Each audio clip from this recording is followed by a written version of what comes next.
सिद्धरामेश्वर यात्रेतील धार्मिक विधींना 8 जानेवारीपासून सुरुवात होईल तर 16 जानेवारीला सांगता होईल।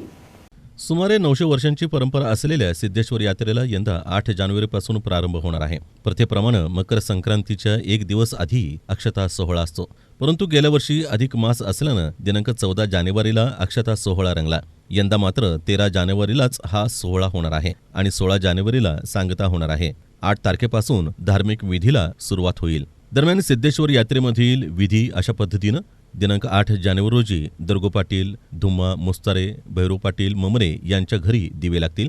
दिनांक 10 जानेवारी रोजी कुंभारवाड्यात पूजा आणि तिथून माठ घरी घेऊन जाण्याची प्रथा आहे। त्यानंतर शेट्टी यांच्या घरी योगदंडाची पूजा करण्यात येईल। दिनांक 11 जानेवारी रोजी कसब्यातील हिरेहब्बू यांच्या वाड्यात रात्री 11 वाजल्यानंतर मानाच्या नंदी ध्वजांना साज चढवण्याचा कार्यक्रम होईल। दिनांक 12 जानेवारी रोजी सिद्धरामेश्वरांनी स्थापन केलेल्या 68 लिंगांना तैलाभिषेक संपन्न होईल। दिनांक 13 जानेवारी रोजी यात्रेत असलेला प्रमुख अक्षता सोहळा आणि मंदिर समितीतील संमती कट्ट्यावर कुंभार कन्या योगदंडाचा विवाह होईल। दिनांक 14 जानेवारी रोजी नंदीध्वजांना स्नान, अमृत लिंगजवळ सतीपूजन, नागफणा बांधणं आणि रात्री 11 वाजता होम विधींना सुरुवात होईल।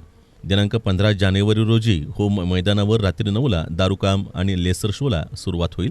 दिनांक 16 जानेवारी रोजी देशमुख यांच्या वाड्यात योगदंडाची पूजा होऊन कप्पड कळीनं सांगता होईल।